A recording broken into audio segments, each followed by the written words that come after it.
Hey everybody, I'm Ed. Welcome back.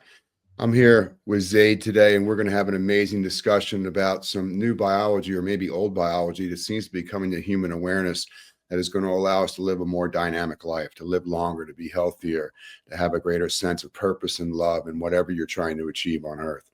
So to begin with, if we could just take a minute just to turn off the rat race in between our ears and find a straight spine. Maybe you can find a way of planting your feet firmly down into the earth and feeling the connection magnetically that you have through your feet into Mother Earth and the energy of winter, which is coming down, and spring, which is arising if you're in the Northern Hemisphere. If it feels safe to you, let your eyes close and become aware that your eyes are so much more than what you've been told. And as you rest your eyes back in the sockets and you release your low jaw, there's nothing to say. Is there a way that you could get control of the length, depth, and pace of your inhale and exhale? And on the inhale, just follow the breath up through your sinuses and then down your spine and ground your mind. And on the exhale, gently engage your abdominal muscles and squeeze out the toxins, the excess, and let it come out through your upper lip. And as you begin to breathe slower, you'll notice you begin to feel more. And whatever you're feeling is fine. Try to relax into it.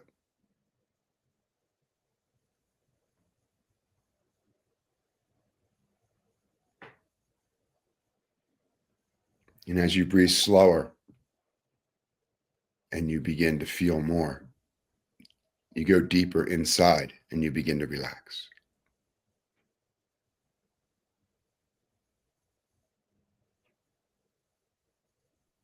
And without straining, try to stretch a little more air in and out. And if you wish, when the inhale is complete, pause. And when the exhale is complete, pause. And you'll notice there aren't any words, but you're still you.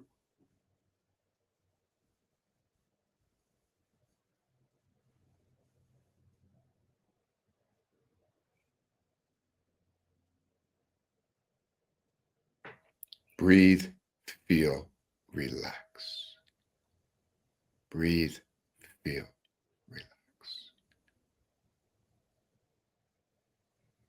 Just another round or two. And get centered and grounded in the intuition and the wisdom of your body. And allow yourself to be fully present for the next moments of your life. And take this information in. And I think you're going to love what you find. When you're ready, you can open your eyes, re-engage the moment.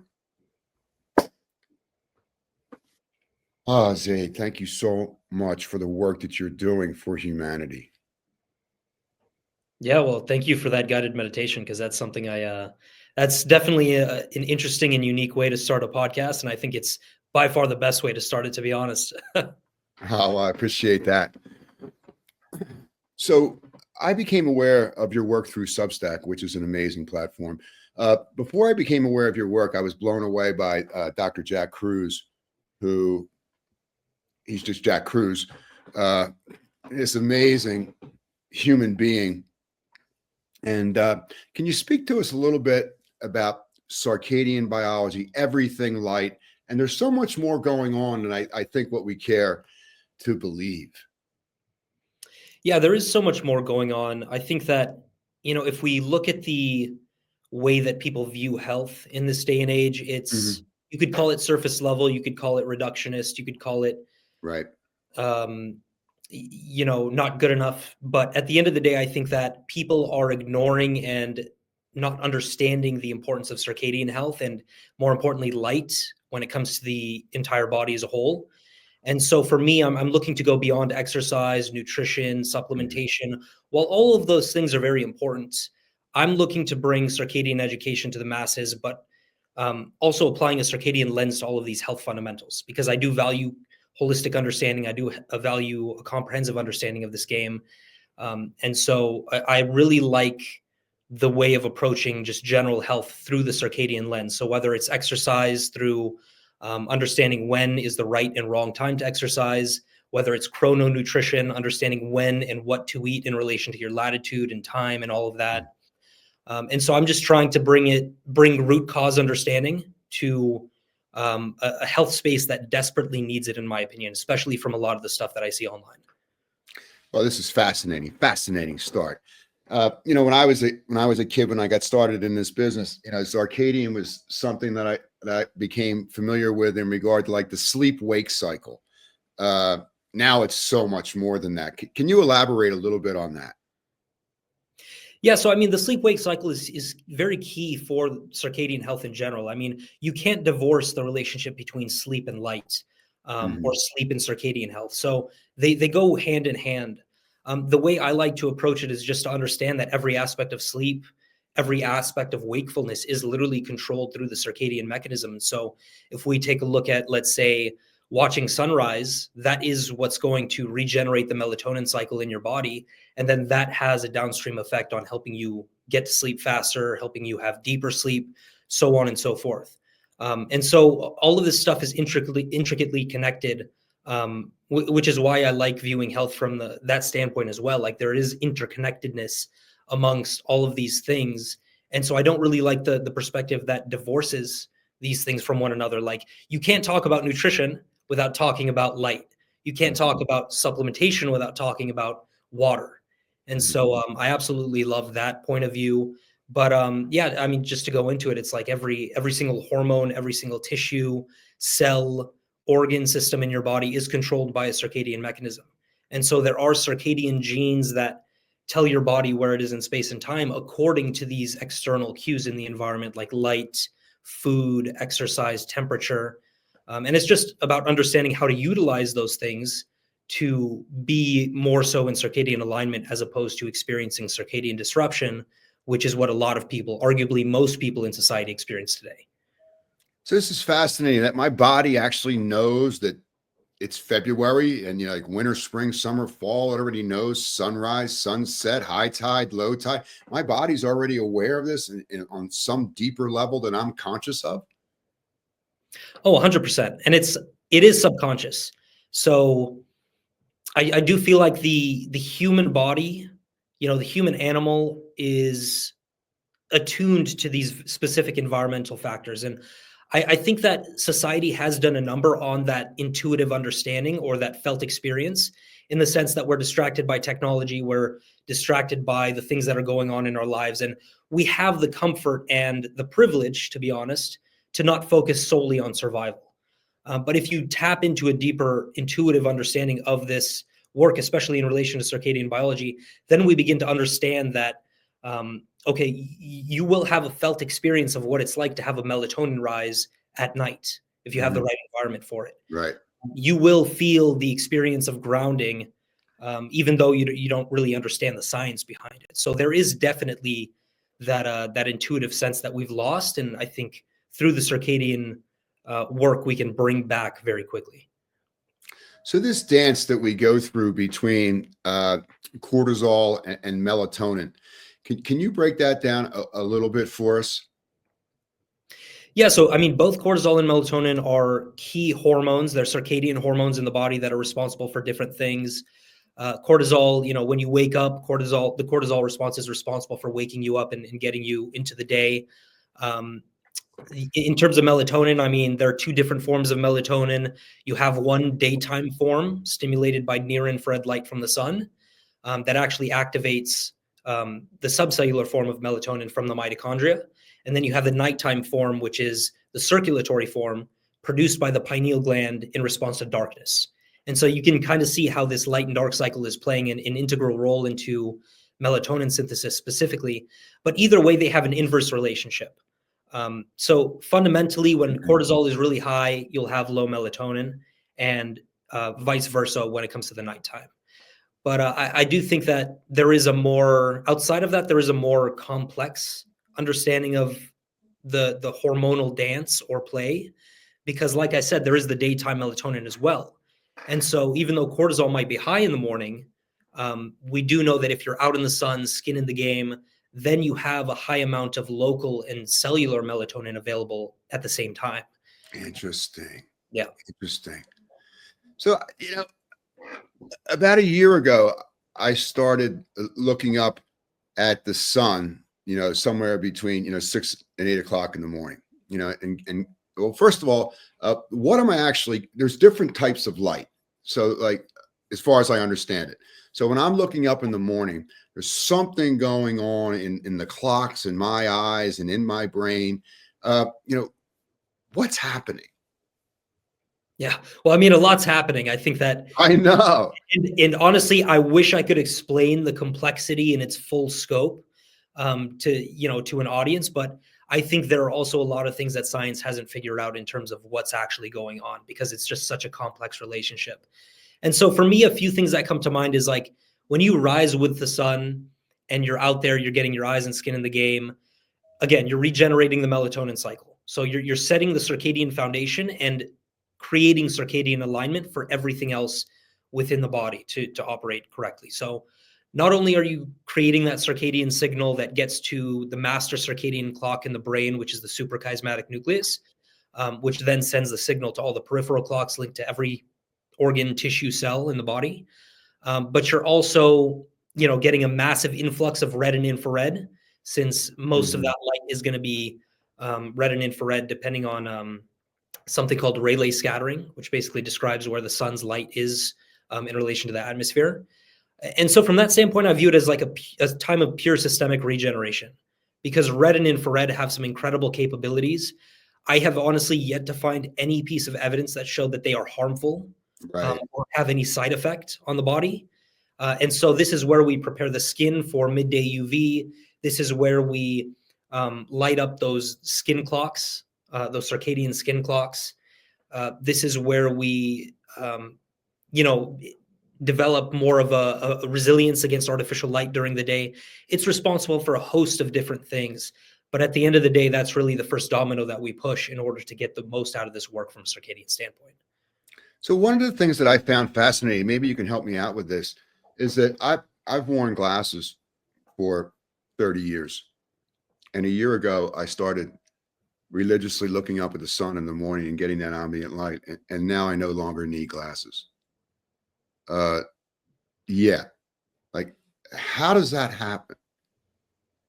I mean, how does my eyes, the genes in my eyes, regenerate themselves so that I could see better than I have for 40 years?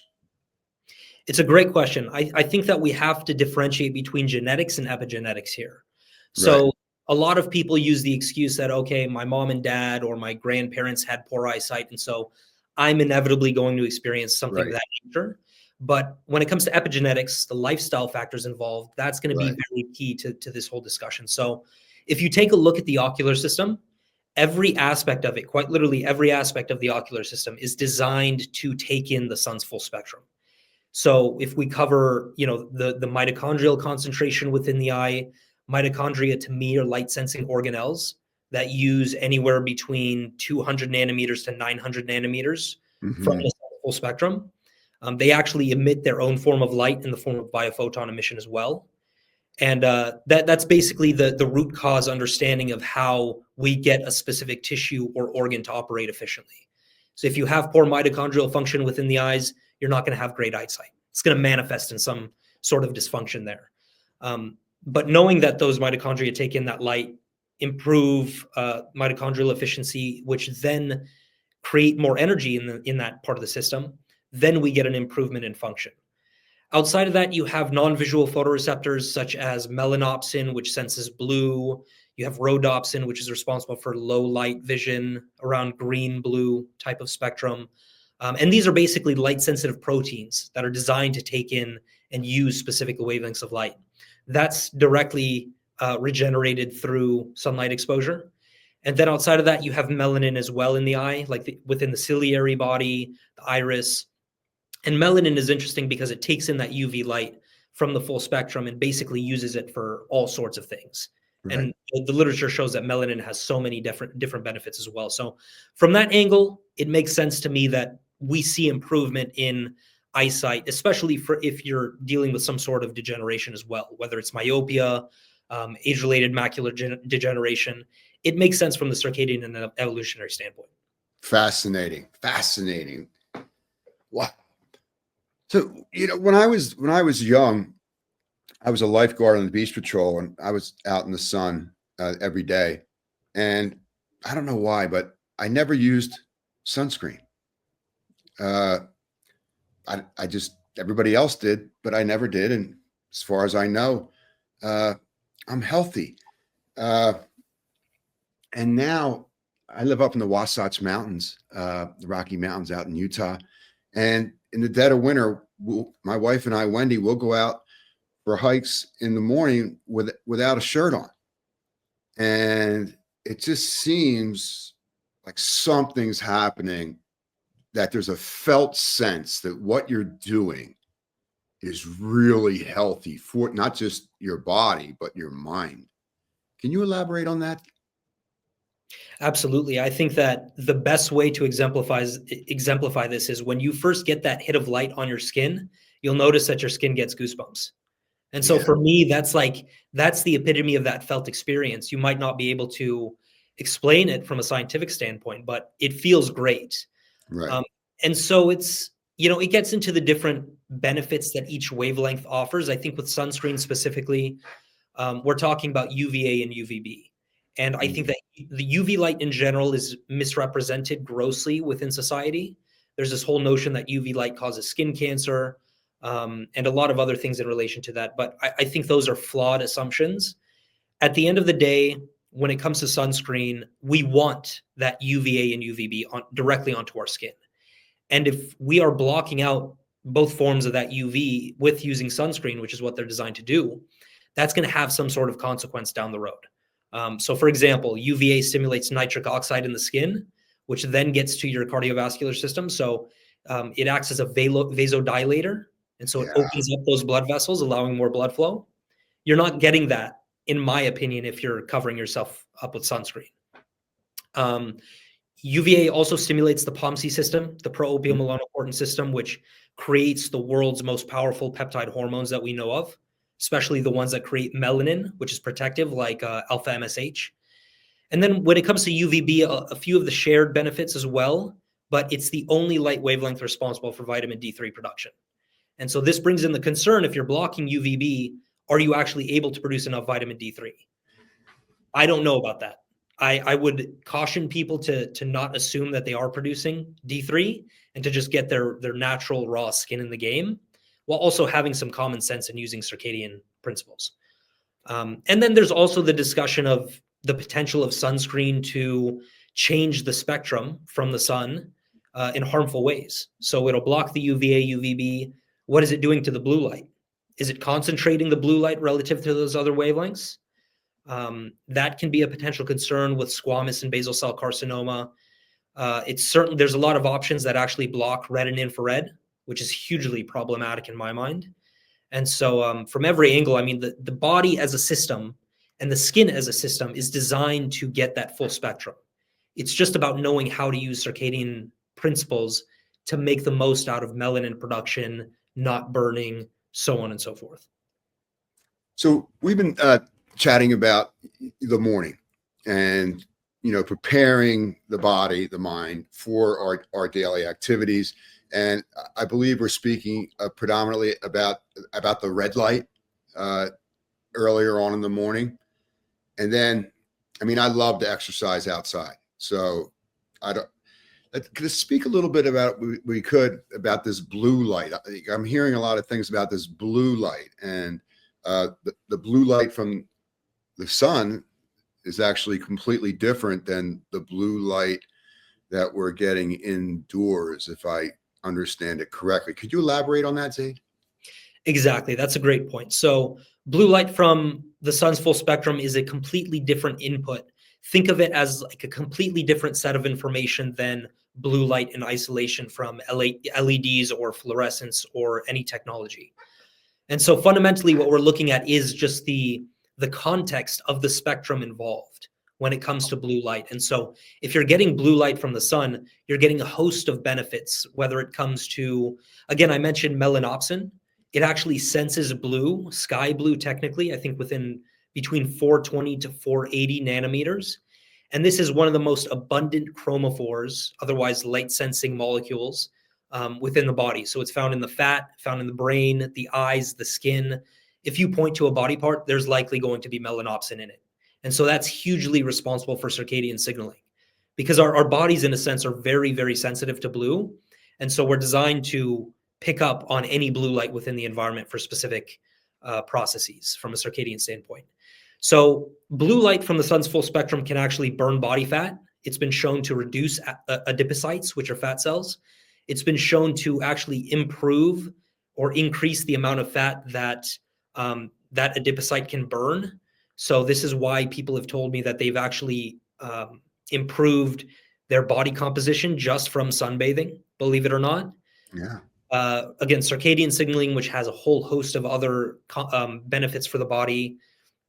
And so that's blue light within the sun's full spectrum. Blue light in isolation is a completely different story. It's the opposite end of the spectrum, where you're essentially looking at an input that the human body was never designed to get. And so as a result, it destroys every aspect of the body, whether it be the skin. I believe that blue light in isolation causes skin cancer, all forms of skin cancer.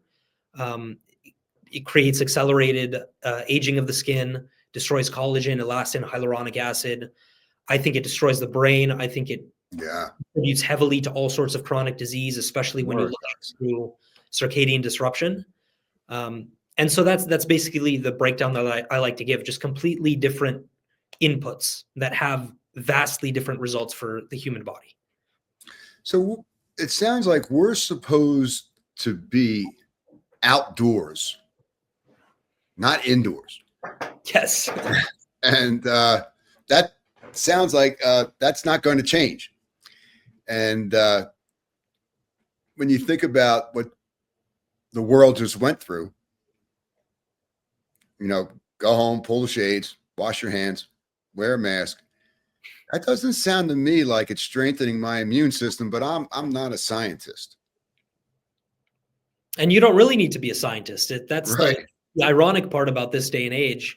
I feel like it's kind of a weird world, because somebody like me who doesn't have, I don't have any certification to my name. I'm not a doctor.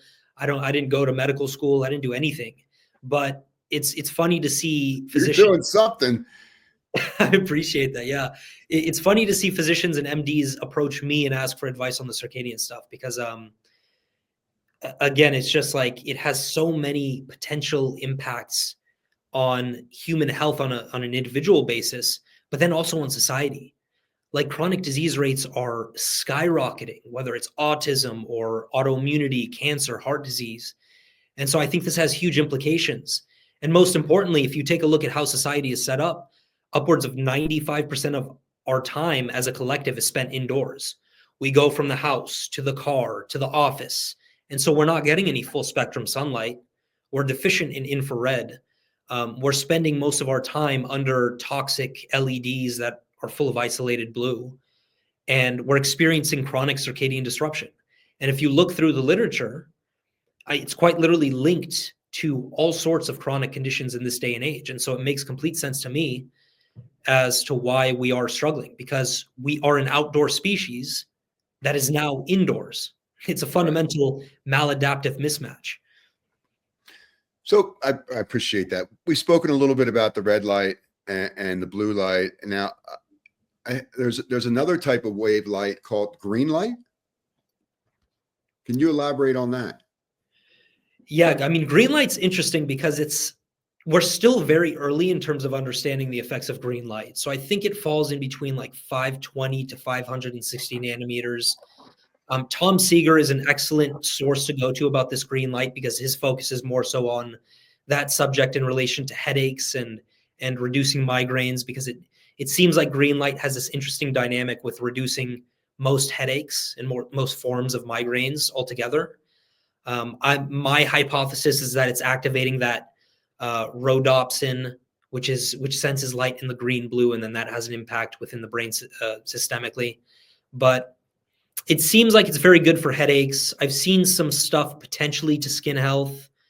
But again, I'm going to need to study that more in depth. But either way, my philosophy is that every light wavelength that the sun provides has some sort of benefit, even if we haven't scientifically found that benefit yet.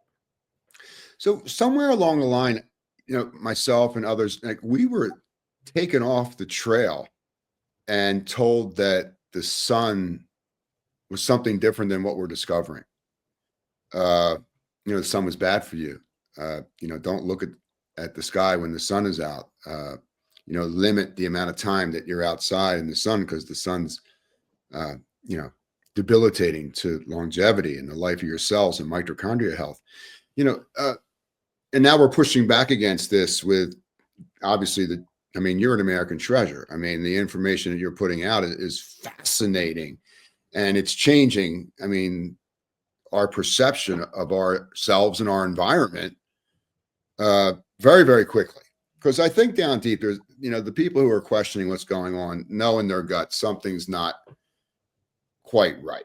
I mean, we can feel our health is being pushed to a limit where we're feeling a lot more negative stress that's than we typically would have. So there's something percolating. Where along the line did the sun become the enemy? Oh, what a question.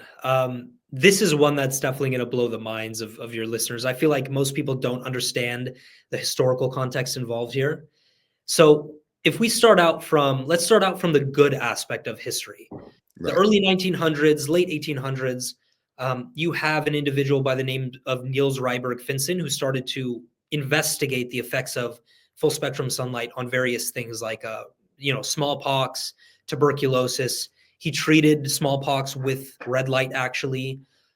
He magnified full spectrum light through quartz lenses on areas of tuberculosis that patients had. And he found magnificent results.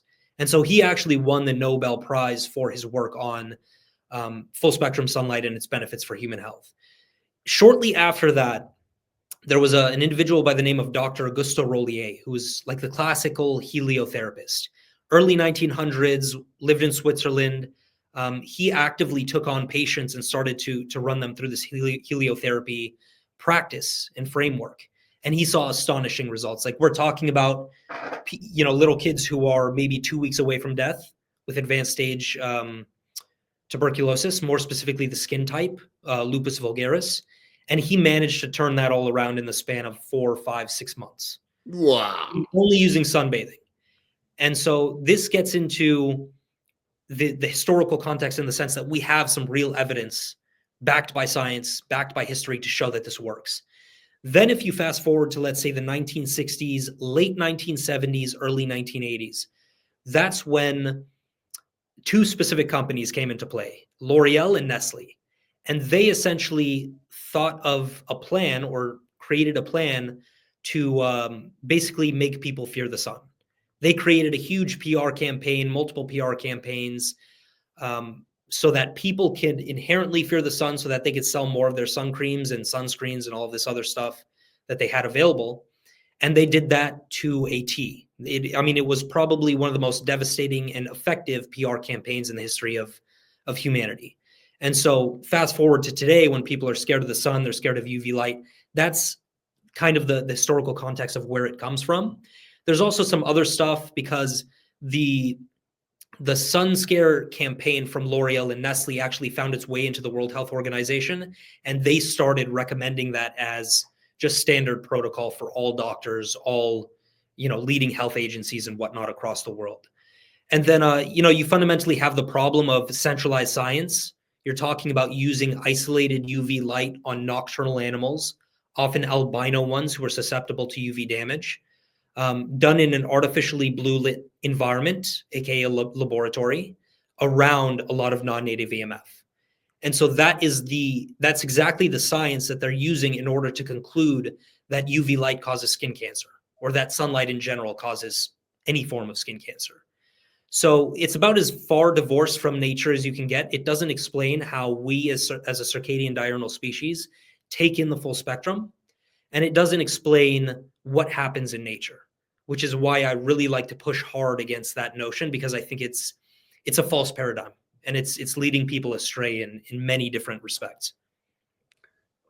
So I don't want to get too far out in front of this, but if I hear you correctly, it seems like not everyone out there is wishing us well.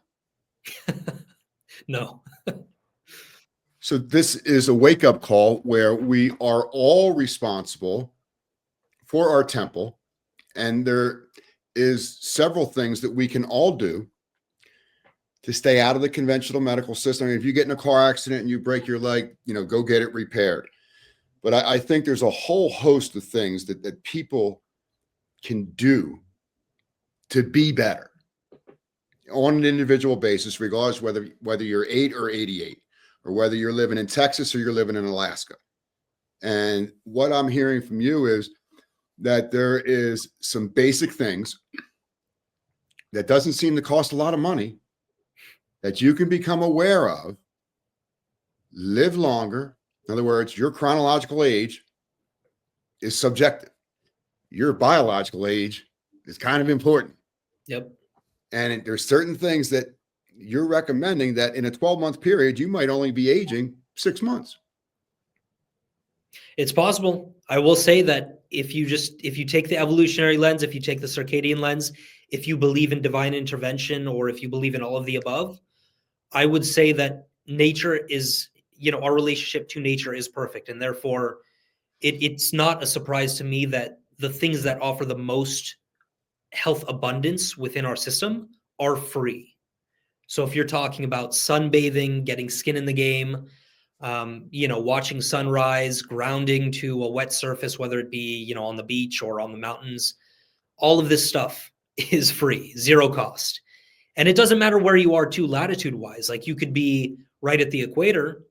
That's fantastic. You're getting a lot of sun. Or you could be in Alaska, like you mentioned, and you could take advantage of the cold, because Right. cold exposure also has benefit within the overall, system of human health. And so I think that it gives people's power back. That's the most important thing. So we don't have to act like victims, and we don't have to really talk about the whole conspiratorial rabbit hole, so long as we understand that we are in control and we are able to affect ourselves first and foremost, which then has a massive impact on God knows how many people within our lives. So in for lack of a better term, when we're in a centralized system, we are a number, and whatever the tests say, you're thrown into a big vat, and this is going to work for you. If I hear you correctly, you're talking about more of a decentralized system where you are an individual and you are given certain protocols to turn your body back on. Is that correct? Exactly. And so I'm more of a philosophy of change from the bottom up, more grassroots, Yes. as opposed to change from the top down. So, I am excited about the appointment of RFK Jr. into HSS now. I'm excited about some things around that, but I'm not going to expect it to change my health, because it's Right. an N=1 game. It's your responsibility. And as a matter of fact, like, from what I've seen, grassroots is extremely powerful, because I've been able to get this message out there, and a lot of other people have as well. So I'm all for it. Well, I think it only takes a few bright lights to lead the masses, out of Plato's cave and into the light. Yeah. And it's so funny. We talk about this light, and so much of my business is like, being lighthearted, being humbled, lighter thoughts. And here now we're talking about this light that's coming in through our eyes and our iris and retina, and, these smooth muscles around our eyes. And it's so interesting when you look at someone's magnetism, for a lack of a better term. When you look at someone's eyes, you can see, is that healthy, unhealthy? Is that trustworthy? Is that not trustworthy? Is there eye movement there? And like the work that you're doing, first of all, you're fascinating. I mean, you're a huge rabbit hole trough of knowledge, and you're out in front taking the arrows, because this is going to be common knowledge, I think, very, very soon. When you think about trying to get people to maybe try some of this on, Sure. what would be the first couple steps if someone wanted to just experiment with this? And what would be a time frame when you might feel a little better? Well, for me, I would start with sunrise. Certainly watching sunrise is like I said, the first domino that you push. So whether you're in Alaska, whether you're in Costa Rica, make sure to time your wake time around sunrise. And so as soon as the sun begins that rise, you really want to get outside, get that natural light into the eyes. That lux, otherwise the intensity, other words known as the intensity of the light, is going to be massively beneficial from a circadian standpoint. And then at the end of the day, you want to get more skin exposed, depending on, whether, if it permits it or not. But either way, that's going to be the number one. That you can notice effects from within 2 to 3 days from what I've seen. I've seen people respond very quickly to that, which is great because it gives people more hope to, go down this rabbit hole. Outside of that, a dark lens pair of blue light blockers. I actually have a pair like this one. So you can get expensive ones, you can get cheap ones. I mean, there's a lot of options in the market, but that's essentially what's going to protect you. Exactly. There we go. From that isolated blue, which is disruptive to the circadian system, disruptive to the eyes and whatnot. And I like to use those religiously after sunset. So that's a big one. Making it darker after sunset is important. So, you can also use circadian friendly lighting, whether it's firelight, beeswax candles, incandescents, I'm a huge fan of. So those are typically the lights that I would use after sunset, but the darker the better, because again, you want that rise in pineal melatonin since it needs darkness to build up. And then grounding, probably. I mean, if you can go to the beach, if you can get your bare feet on a natural conductive earth surface, that would be fantastic. Those, again, across the board. I mean, with the glasses, you can notice the effect within 10 minutes. I've had people report that they already start to feel tired after wearing them because of that melatonin protection phenomenon. And at the end of the day, your body responds quickly to the right inputs. Yeah, this is such good information. And, for the people in my world, like when I go out and get that sunlight, I'm doing conscious breathing. I'm slowing my breath down. I might be using brief retentions. I'm engaging my diaphragm. I'm engaging my pelvic floor. I'm getting blood flow in through my gut. I'm getting blood flow in my pelvis. For some of my age, we have limited blood flow in our pelvic bowl, and engaging the core of the body, focusing on transcending man-made time, and getting a deeper intuitive view of your environment and you, and just surrendering to it. And it's interesting that when we begin to control our breath, time begins to dilate. Distance begins, it's like, wow, I got to go another mile, or you already went 2 miles. It's just like our normal clock of the ego gets turned down. And then the real clock of our heart and our intuitive self. In other words, like when you go out in nature doesn't speak English, but your body knows exactly what that quantum field of nature is saying to you. Yeah. Yeah. I mean, it's taking in all the inputs. I think that even just a weekend of camping can make that difference, which is incredible. Yeah. So these, you spoke a little bit about the light inside the house. Now, I guess about 10 years ago, they started changing all the light bulbs, and I guess there's something coming out of that light that is detrimental to our clocks. Is that correct? Yeah, 100%. I mean, look, we've already discussed the spectrum part of it. So, isolated blue is just 4 into the body and the circadian system as a whole. So it throws off the entire timing of the system. Timing is a very important thing when it comes to circadian biology. Outside of that, I would say flicker is a huge problem. Usually from LEDs and fluorescence, this flicker is subconscious. So the rate at which it does flicker is under your ability to consciously perceive it. And so you can even take your iPhone or, put it on a slow-mo video, take a slow-mo video of any of the light sources, and you can see it flicker in real time. That's a really nice hack for people to test it out within their homes. Flicker has a massive impact on biology. So you have natural sources of flicker like firelight, candlelight, bioluminescence, other sources. That is fundamentally healthy. That's not a problem. But flicker from artificial sources just is, again, it's foreign to how the body works, and it kind of messes with your brain and your visual system.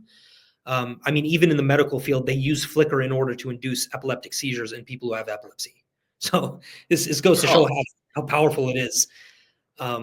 It can cause headaches and it can cause migraines. If you've ever felt like super off in an office with really bright lights, the flicker is going to be a very big portion of that. Outside of the light spectrum, the flicker, you have non-native EMF, which is a problem.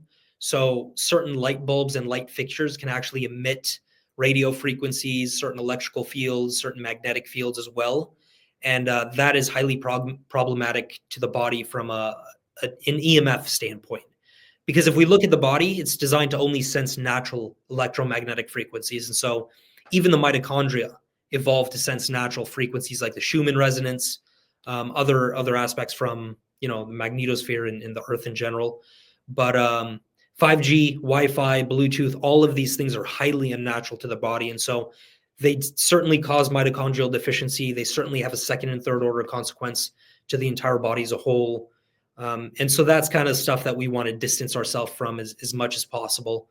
But again, the lighting sources that nature creates are perfect for our bodies. Right. The lighting sources that man makes, not so perfect. Well, nature's never late. It's never early. It's right on time. Yep, exactly. And we can be aware of that. It sounds like a lot of what you're speaking of is really going to lower our entropy. It's going to raise our heart rate variability score. It's going to allow our blood to be more alkaline and oxygenated rather than acidic and inflamed. It's going to be easier on our capillaries and arteries and our organs. It's just fascinating, Zaid.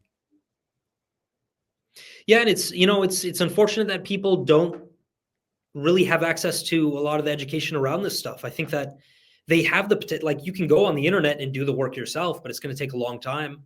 But even outside of that, a lot of these things are actively demonized. Like we're phasing out incandescent bulbs for more efficient LEDs. We're told to, light up our homes with all this cool tech stuff and whatnot. But I think that if you look into health as a whole, this is the foundation. The circadian stuff is the foundation, and you build the nutrition, the supplementation, the detox, all off of that. And there's plenty of evidence to show that all other health fundamentals are controlled by the circadian mechanism. And so that's what I'm trying to get across. And that's just not through our eyes. It's also through our skin. Yeah, the skin is, interestingly enough, kind of like a second pair of eyes for us, because the skin contains light sensing opsins as well. So melanopsin, encephalopsin, rhodopsin, the skin is loaded with these light sensing proteins, and it uses that as information to tell the body where it is in space and time, according to the circadian system. And it's also important for the overall function of the system. Like, for example, the skin is supposed to, it knows exactly when it's morning time, midday, and then night. I mean, this is also why I recommend that people get their, if they do get an X-ray or any sort of medical imaging that requires radiation, do it within that midday period, anywhere from 10 a.m. to around maybe 2 p.m. Because that happens to be when UV light, UV radiation from the sun comes in. And so our skin is most prepared, whether it's autophagy, apoptosis, senescence, from a biological standpoint, to be able to handle that radiation. It's extremely fascinating. So our skin is kind of like little solar panels then. It's like building energy in our mitochondria? Yeah, essentially, yeah. It depends on what topic you want to focus on, but like even just the interaction between red and infrared and the skin is incredibly fascinating. Red and infrared have the deepest penetration level when it comes to the skin barrier. And so it can get into the tissues and actually scatter enough and then eventually meet a weak absorber or a strong absorber of that light to then get in deep into the body. Like that red and infrared actually makes it into the crevices of the gray matter in your brain. It makes it into all organs. It makes it into, bone marrow. Like you can talk about any aspect that light reaches and penetrates, which is awesome. It's fast. And when we speak of the light, am I correct in saying that we're stimulating electrons in the subatomic particles of our body? And this is really deep stuff. Yes, super deep into it. But yes, I believe it's called the photoelectric effect. So what I've seen is that when photons from the sun interact with the skin, more importantly, melanin, it is, hypothesized that we're able to create free electrons from that interaction. And so that's one part of increasing energy production from the circadian standpoint. Outside of that, I mean, you obviously have the mitochondria, which if you think about a single mitochondrion, there is an electron transport chain made of 5 complexes that is designed to basically pass electrons to create ATP at the end of the process. Right. What's interesting is that, if you get more sunlight, you block artificial light, you ground, all of these are methods to improving the electron transport chain and generating more ATP from the mitochondria. It's just Hold on. dude, this is so awesome. I hope people, you're going to have to listen to this a couple times, folks, to really do, and then do your research. Okay. Go online. A lot of the things that Zaid's saying, it might be new to you, but it's coming down the track and you want to get out in front of this. And I really think you're going to like how you feel by taking on some of these strategies. Is there anything else you care to share before we wrap it up? I think it's just gonna, I think the collective conscious is picking up on the circadian work, and my job is to just push as much of the research out there and as much of the common sense understanding around this as possible. I would just urge people to experiment. It's, a lot of the stuff is free. There's no barrier to entry, regardless of even latitude. And again, you will experience results relatively quickly. So just get into the work, experiment, and you'll find some incredible effects as a result of that.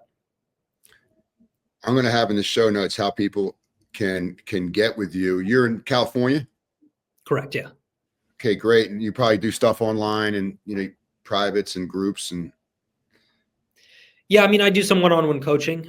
If people are interested in that, I can offer that certainly. But either way, I probably have a service for people who need help.